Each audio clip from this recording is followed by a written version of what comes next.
dashur miq, të nderuara motra dhe vëllezër, familje të dëshmorëve, të nderuar përfaqësues të institucioneve, të nderuar të pranishëm. E kaluara jonë veçohet nga angazhimi i të gjitha formave për lirinë.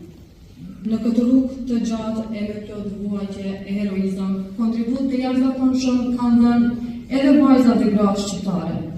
Në këtë rast, të kujtojmë luftëtarët e të gjitha luftrave për shkëllim. Kujtojmë Shok Galicën si simbol të guximit femëror. Kujtojmë studentët dhe nxënësët që masonizuan protestat e vitit 1981 dhe të vitër në vazhdim, simbol i të cilave u bë ylvete humolli. Kujtojmë Gjell Ladrosin dhe të gjitha luftëtarët e UÇK-s.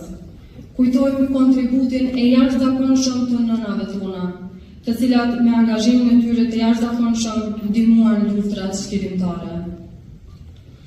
Në këtë fjalë të shkurtër përshëndetse me qëllim theksova traditën e kontributit të gruas shqiptare, sepse ndonjëherë sikur harrojmë të kujtojmë sakrificat dhe kontributin e saj gjatë historisë. Kjo traditë vazhdoi edhe në formën e saj unike edhe në epopejnë e Marsit, ku anëtarët e familjes sonë dhe të lagjës si Jashari, si një trup i vetëm u fliuan për lirinë, për kombin. Është thënë se që nga koha e Skënderbeut për në mbrojtje të Adeut, vajzat dhe gratë shqiptare ishin krah i çështjes kombëtare.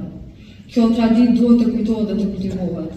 Të nderuara motra dhe vëllezër, në emër të familjes Jashari, edhe një herë ju falenderoj për pjesëmarrjen, duke ju uruar gëzime në jetën familjare dhe kombëtare. Ju faleminderit.